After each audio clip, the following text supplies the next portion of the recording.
Faites-vous dans l'univers des sons violents. You are with us in a universe of violent sounds.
Allo Coda, voilà, je suis DJ, je mixe donc, et bon, je suis un fou de house et techno, et actuellement je fais un reportage sur la techno, donc, et j'aurais voulu savoir s'il était possible d'avoir un rendez-vous avec vous pour faire l'interview, pour en parler un peu de ce mouvement-là.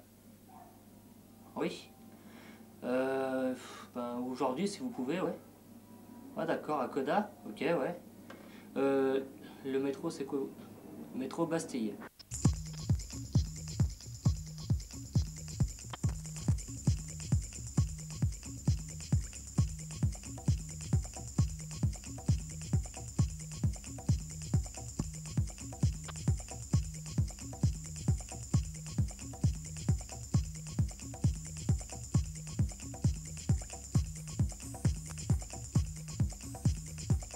Ça va faire un an que je mixe techno chez moi, comme tous ceux qui font de la house music. Ce que je veux maintenant, c'est connaître cet univers que l'on dit si fermé et connaître tous ceux qui font le mouvement house et techno à Paris.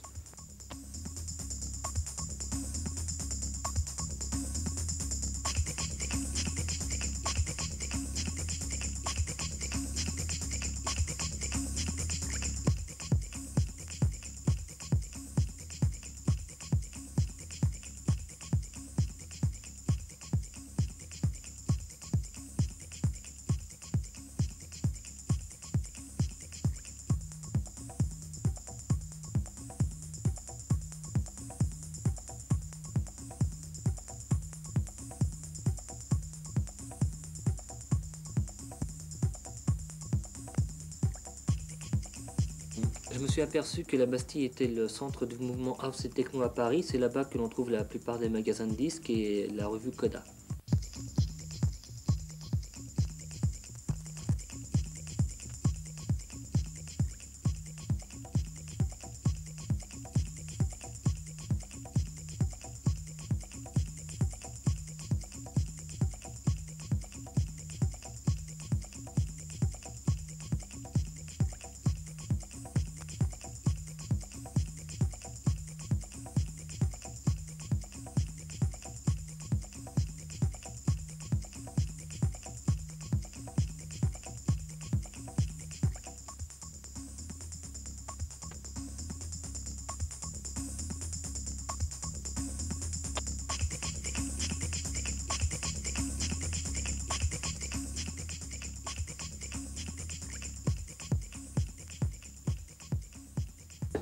Bon, Paolo Fernandez, j'ai 24 ans, je suis dans ce milieu depuis 3 ans. J'ai monté une association qui s'appelait Happy Land pour faire des soirées techno.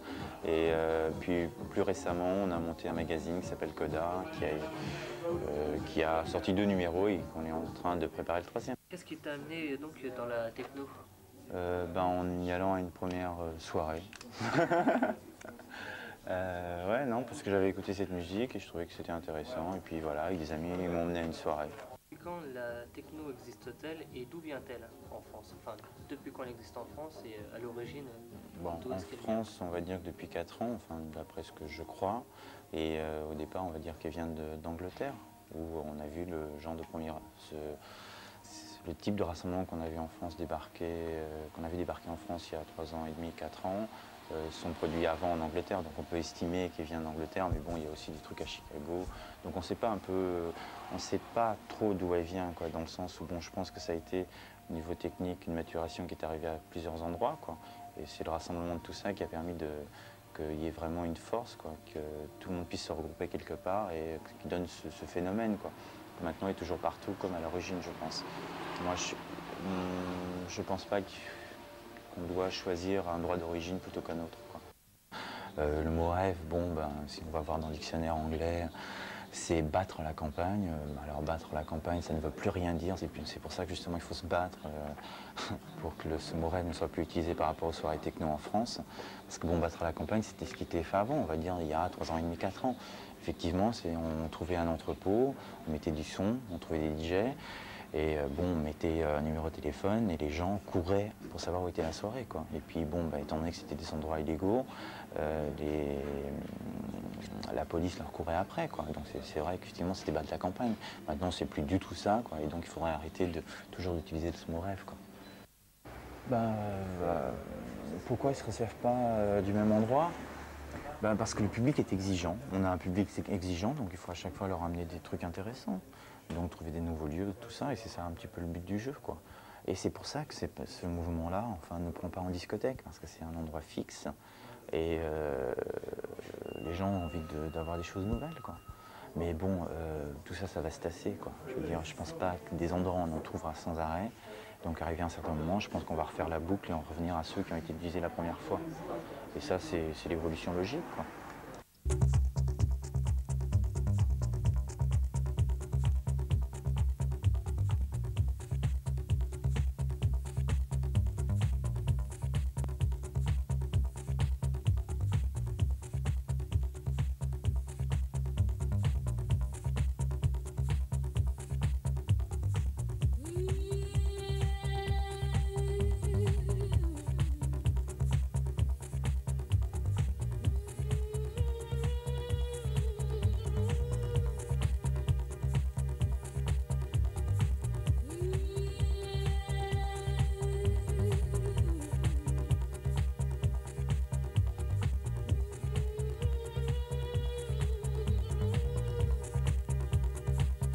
Je suis un organisateur de soirée, ça peut vouloir dire beaucoup de choses et en même temps rien dire du tout.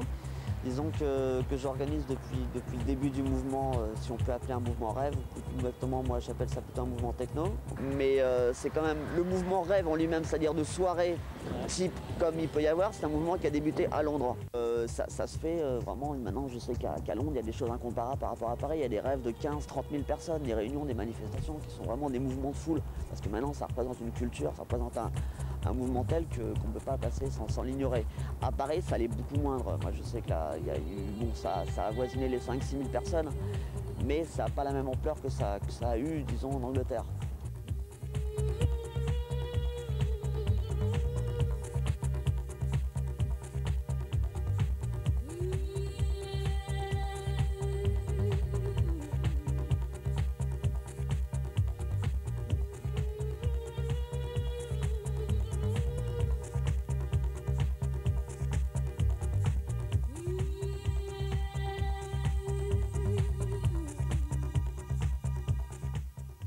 C'est vrai que les endroits utilisés pour les rêves sont quand même assez originaux, c'est quand même assez insolite, que ce soit une église, une cave ou tout simplement un château. Ça change quand même du contexte discothèque à la parisienne, quoi. J'ai surtout fait ce reportage pour connaître les principaux acteurs du mouvement house et techno à Paris. Mais bon, ce qui me plaît surtout, c'est la musique en elle-même. Et moi, j'aimerais savoir par contre ce que représente réellement cette musique, quoi. Ce qui représente cette musique, c'est peut-être un retour aux sources. Je veux dire, quand on voit, c'est un retour aux sources avec peut-être des techniques nouvelles, quoi. Par exemple, quand on voit une bassline, ce n'est ni plus ni moins qu'une boîte à rythme qui va permettre de retrouver des rythmes qu'on avait déjà l'habitude d'écouter quand on était un petit peu plus primitif, quoi, tout ce qui était un petit peu tambour et tout ça, quoi. C'est simplement une technologie qui permet de revenir un petit peu en arrière, quoi. En arrière toujours, mais en ayant des tendances actuelles, quoi. Ok. Et comment, C'est plutôt tribal, quoi. Donc je pense que c'est une musique assez tribale, enfin, qui se rapproche plutôt de tout ce qui est mouvement naturel, quoi. C'est-à-dire battement de cœur, pulsation, ce genre de choses, quoi. ok. Et comment vois-tu l'évolution de la techno en France et dans le monde? La techno, il faut la voir comme un laboratoire. Je pense que c'est dans cette musique-là qu'on va trouver des choses qui vont permettre de faire évoluer les autres musiques, quoi. C'est peut-être un peu prétentieux, mais c'est à la limite ça qu'il faut voir, quoi. Puisque bon, la techno, c'est vrai qu'elle ne réinvente rien, elle est plutôt là pour styliser. C'est-à-dire que c'est vrai qu'on prend des sons un petit peu à droite et à gauche, et ces sons sont travaillés d'une certaine façon, dans une certaine idéologie, quoi, pour justement après trouver l'essentiel, quoi.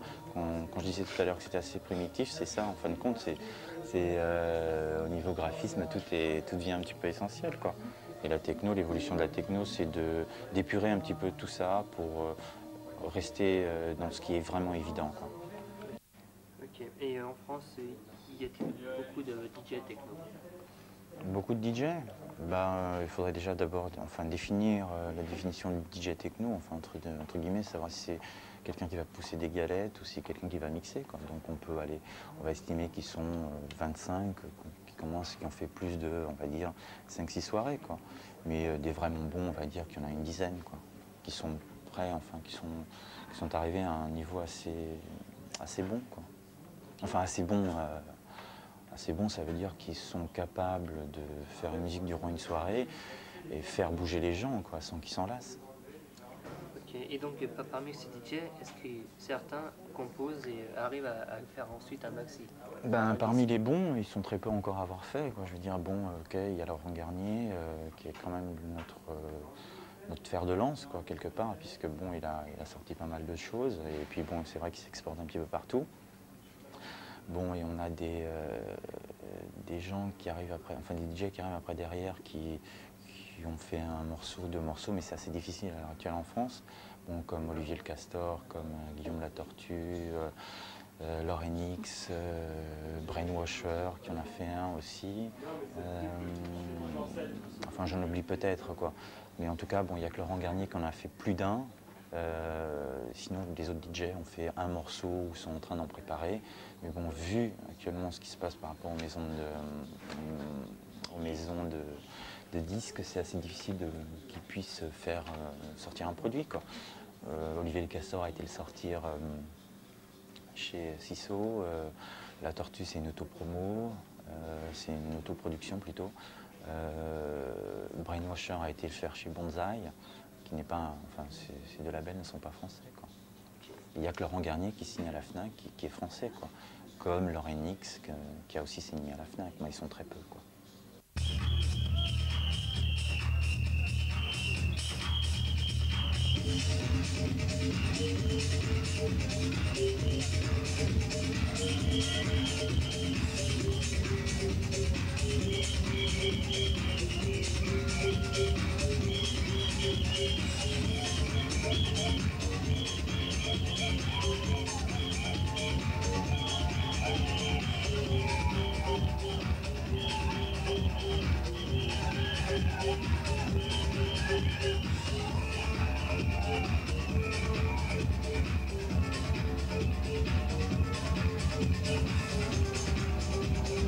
Et ce qui m'a amené à être DJ, c'est j'ai toujours voulu ça. Quand j'étais tout gamin, quand j'avais 10-11 ans, j'ai dit je serai DJ à mes parents. Et c'est l'attirance vers la musique. Et c'est surtout l'attirance vers la musique, je crois. Il n'y a pas rien d'autre. C'est surtout la musique qui m'a hypnotisé, je crois. Mes tendances actuelles, c'est house et techno. C'est techno de Détroit, house Chicago, pas mal de trucs allemands aussi qui sont déjà un petit peu plus durs, et pas mal de garage new-yorkais. Moi, j'essaye de faire un mélange de plein de choses, quoi. J'aime pas que jouer que techno, que garage, j'aime bien tout mélanger. Donc voilà l'histoire. Alors, depuis quand tu t'es mis à la production? Depuis quand je me suis mis à la production, j'ai commencé en 80. J'ai fait mon premier disque en Angleterre qui est sorti chez Creed Records. Et ça, c'était la maison de disques de Eastern Bloc. C'est une grosse boutique de disques à Manchester. Et mon premier disque s'appelait French Connection. Et où est-ce que tu vas chercher tous ces sons un peu hypnotiques? Parce que c'est vrai que quand on écoute tes disques, il y a vraiment des morceaux qui sont vraiment cherchés, quoi. Bah je passe sur mon dernier, sur À bout de souffle, j'ai dû mettre 6 heures pour trouver juste un son, quoi. Je trouve un son qui me plaît, après je vais le travailler jusqu'au moment où je vais être content. C'est vrai que je vais laisser le morceau tourner en boucle pendant des heures, et si le truc me plaît au bout de 5 ou 6 heures, alors que j'ai entendu toujours un pied et puis juste un gimmick par-dessus, ça veut dire que ça va, tu vois ce que ça veut dire que je passe à un autre truc. C'est vrai que je prends pas mal de temps à faire mes morceaux, quoi. Et est-ce que tu penses que en France, on est déjà arrivé à l'âge adulte de la techno où on est encore un peu jeune, quoi? Vis-à-vis de quoi? Vis-à-vis de la production ou vis-à-vis des soirées? Vis-à-vis de tout, quoi. Je crois que la France est en train d'exploser. Non, je pense pas qu'on soit arrivé à l'âge adulte, mais c'est vrai que ça devient de plus en plus intéressant. Il y a de plus en plus de jeunes qui s'y mettent. Et c'est vrai que les jeunes font leur choix, c'est-à-dire qu'il y a plein de gens qui vont dans les soirées garage, plein de gens qui vont dans les soirées progressives, plein de gens aiment le hardcore. Et c'est bien, quoi. Je trouve que la France est en train d'exploser là-dessus. Je pense pas qu'on soit au top niveau comme les Anglais ou comme les Allemands, mais c'est vrai que c'est très intéressant et je trouve que les DJ français ont quand même beaucoup de culture vis-à-vis de pas mal des DJ anglais ou même des Allemands ou quoi que ce soit. Je trouve qu'on connaît très bien la house et les gens qui ont été là-dedans depuis le début connaissent ça de A jusqu'à Z. Et ça, c'est très intéressant. Je trouve ça très bien, quoi. C'est vrai qu'en France, c'est bien. La France est bien. J'ai interviewé Laurent Garnier qui lui est un DJ surtout house garage américaine, quoi, surtout les sons de Chicago et Détroit. Maintenant, je suis retourné à la Bastille pour interviewer Jérôme Pacman et Bertrand, qui sont des DJ plutôt trance, techno et progressive. Laurent Garnier ainsi que Guillaume Latortue et Olivier Le Castor ont été les pionniers en France. Et maintenant, on peut considérer Bertrand et Pacman comme la nouvelle génération de DJ.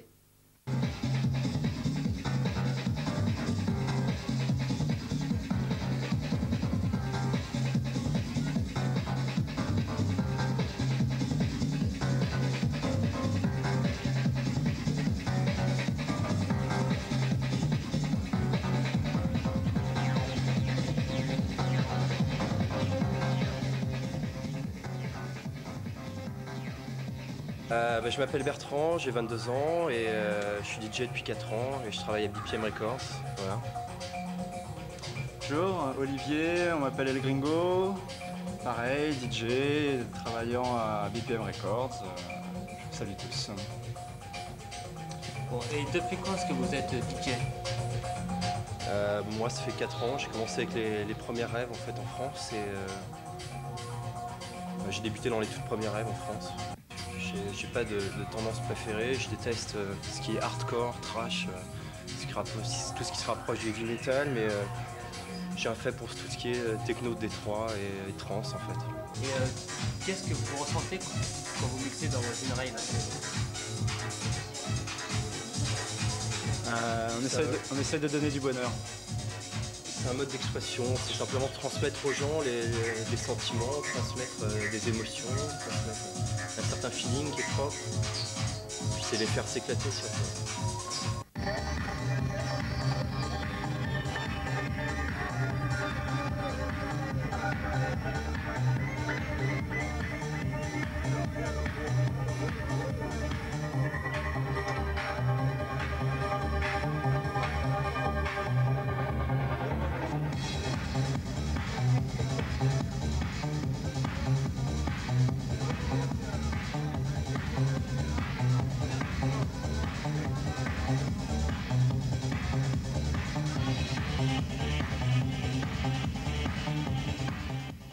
Alors oui, je suis Jérôme Pacman, je suis DJ dans les soirées depuis 3 ans à peu près. Je suis aussi étudiant, enfin, jusqu'à maintenant, j'ai dû laisser tomber là cet été.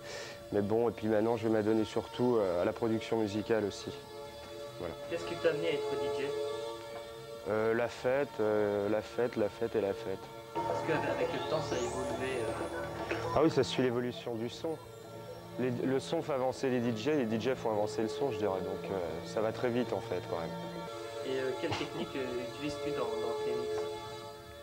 La mienne, c'est-à-dire pas une technique particulière, quoi. Ça dépend des... Ça dépend, hein. C'est par période, ça va plus être une technique ou une autre, enfin bon. Mais c'est un mélange, de toute façon, c'est un mélange à base de techno, quoi.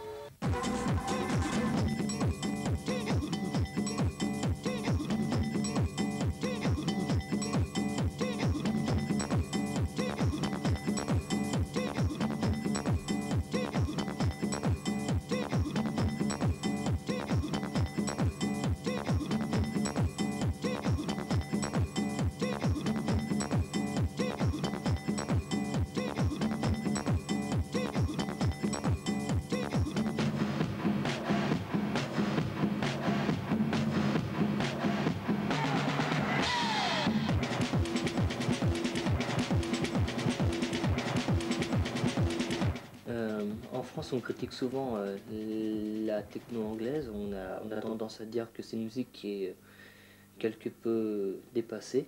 Moi, de mon avis personnel, j'ai le souvenir d'une soirée Orex, donc les soirées Wake Up, où il y avait deux DJ anglais qui s'appellent Carl Cox et Colin Dale. Et je trouve que c'est vraiment une musique excellente.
Je me suis demandé si ce mouvement était une nouvelle culture qui est en train de se créer pour les jeunes. Donc je suis retourné à interviewer les principaux DJ et organisateurs de soirées. Et j'ai commencé par Radio FG, qui est par ailleurs la seule radio house et techno en France.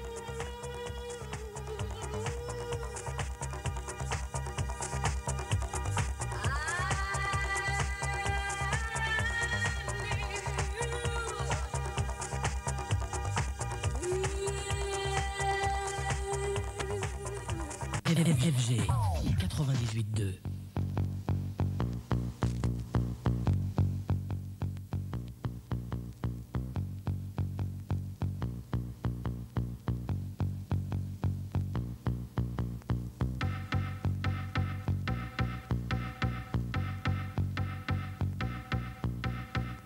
Moi, je suis le président de l'association qui exploite la fréquence depuis très longtemps.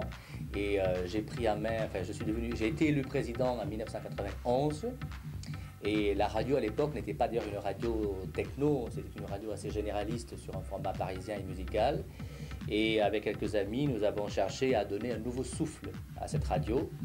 Et nous sommes interrogés sur quels étaient les courants musicaux les plus porteurs, les plus actuels. Et surtout, ce qui nous intéressait, c'était d'être en phase avec les moins de 25 ans. On voulait à tout prix faire une radio vers les jeunes, pour les jeunes, et à partir de considérations liées essentiellement à leur mode de vie, à leurs loisirs. Donc on a perçu l'arrivée du courant techno en France, qui était à l'époque plutôt underground, qui était un courant un petit peu marginal, mais on savait déjà que ça marchait très fort en Allemagne, très fort en Angleterre, en Italie, en Espagne. Et donc, lorsqu'il a fallu choisir définitivement un format radio, notamment une couleur musicale, nous avons dit on va être la première radio house et techno de France. Comme vous le voyez, on s'occupe de lutte contre le sida. Hein. Je porte le t-shirt d'une grande soirée qui s'appelle les Balades de l'amour. Bon, c'est un hasard, mais c'est comme ça. Effectivement, lorsqu'on fait quelque chose avec les jeunes et pour les jeunes aujourd'hui, notamment les moins de 25 ans, il est clair qu'on ne peut pas passer à côté du problème du sida. Et c'est ce que nous avons fait.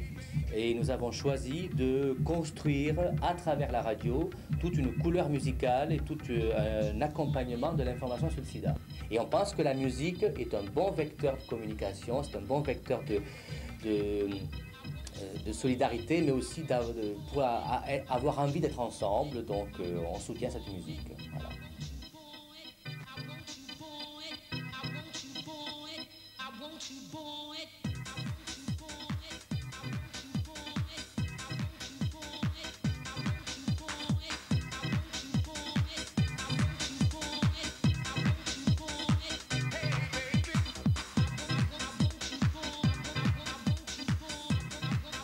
J'ai démarré la Formule House et Techno avec FG en avril 92.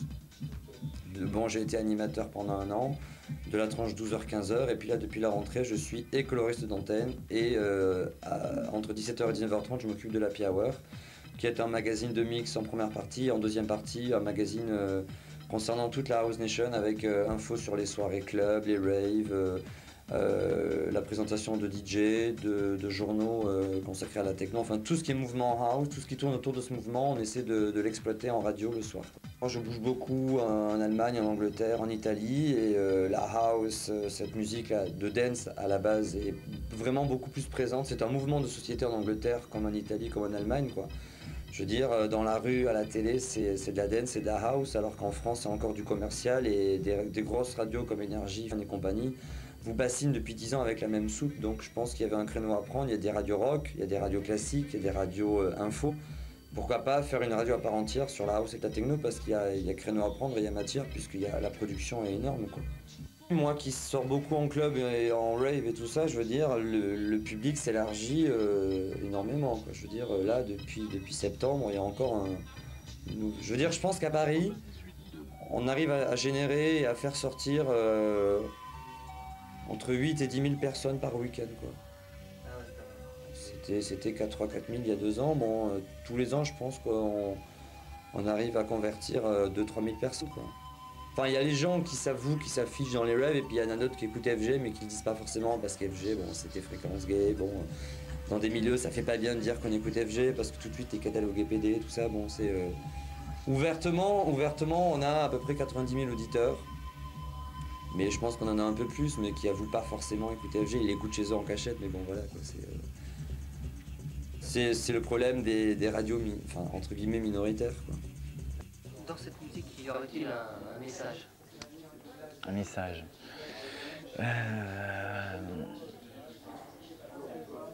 Un message, oui. Enfin, je pense qu'il y a un message. Enfin, être soi, à la limite. Parce que bon, comme je disais tout à l'heure, c'est une musique qui pour moi devient primitive. C'est-à-dire que bon, on se rapproche des pulsations de corps, enfin du cœur, ce genre de choses. Donc ça serait plutôt être bien avec soi-même, quoi. Et c'est vrai que bon, ça peut être... c'est assez difficile à expliquer, quoi. Je veux dire, je pense que le mieux c'est... Enfin, quand je disais tout à l'heure que cette musique, elle doit t'envelopper, quoi, t'entendre, enfin, tu dois l'entendre par rapport à ton corps. C'est un petit peu ça, c'est être en harmonie, quoi. Donc, ça serait, grosso modo, le message de trouver, sans être complètement new age ou quoi que ce soit, quoi. Je pense que c'est apprécier cette musique et être bien. Puis, dans ce moment-là, je vois pas ce que tu ferais dans une soirée techno, quoi. Mais c'est vrai qu'il n'y a pas de message, style. Ce qu'il faut savoir, c'est pas un mouvement qui est en train de dire merde à la société, quoi. Je veux dire, quand on fait une analyse globale des gens qui font cette musique, des gens qui gravitent autour de tout ça, la moyenne d'âge est vraiment très jeune, quoi. C'est pas nos futurs des punks, c'est pas merde à la société ou quoi que ce soit. C'est des structures parallèles qui sont en train de se monter où, je veux dire, les gens maintenant, enfin, on essaie de trouver quelque chose de différent, quoi. C'est un état... C'est même pas ça, c'est pas un état dans l'état, c'est une façon d'être, sans plus, quoi. Je veux dire, on casse pas tout dans les soirées, je veux dire, les gens sont là pour s'amuser, et Elles sont pas là pour... Il n'y a pas une revendication qui fait que les gens qui écoutent la techno soient des guerriers, quoi. Ou des casseurs.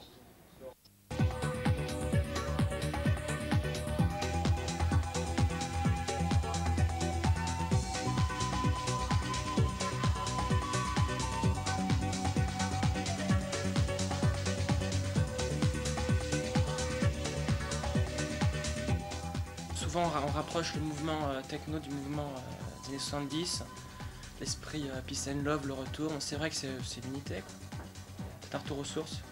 La joie, la bonne humeur, l'envie de vivre, de danser, de s'amuser, quoi.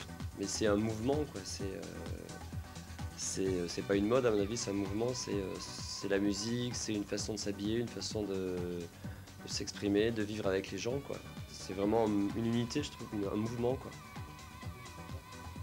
C'est quand même c'est une population, c'est énorme, quoi. Ça va du gamin de 15 ans jusqu'à des personnes qui ont 35, 40 ans. Tout le monde. Beaucoup de gens vont en rêve. Il n'y a pas vraiment un look ou une personne. C'est mélanger les rêves. Il y a de tout, de tout, de tout, de tout.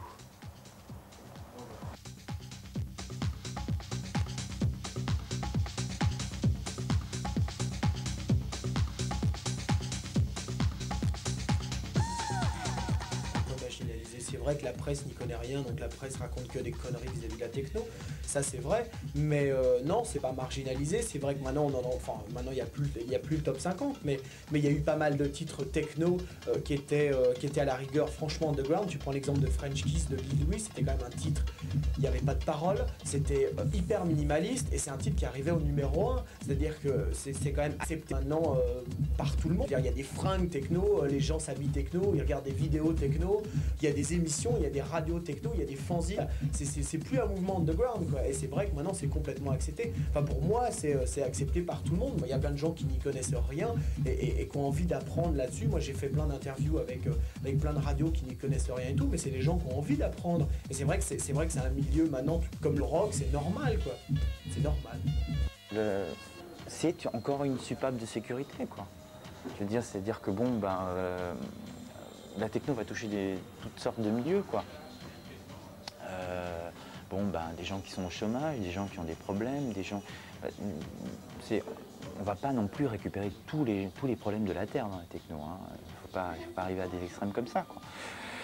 Mais je pense que les gens qui viennent dans ce style de soirée, ils viennent se défouler un peu.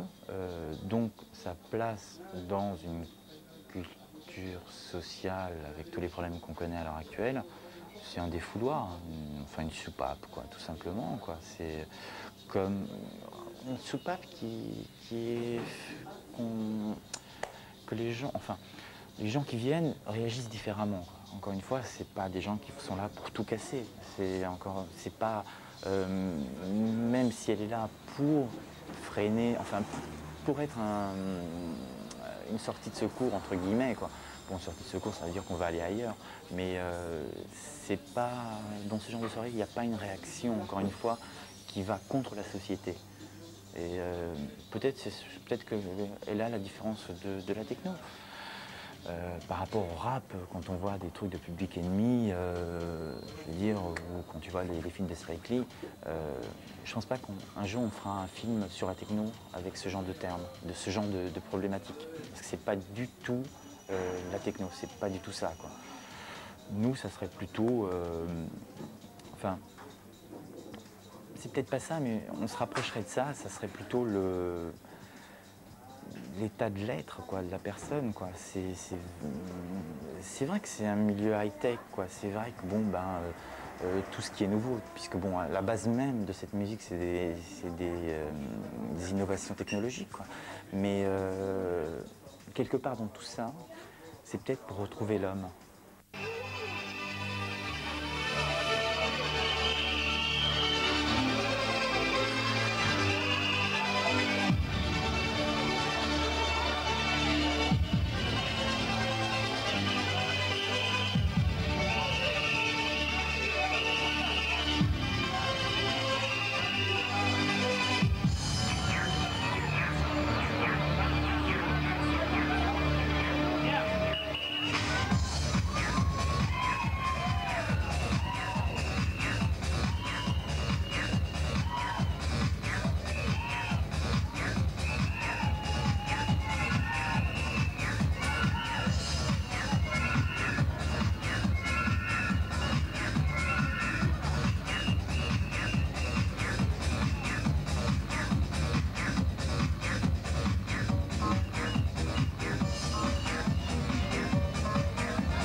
Tout ça encore, c'est philosophé, quoi. Je veux dire, il faut le vivre. Keep house music alive.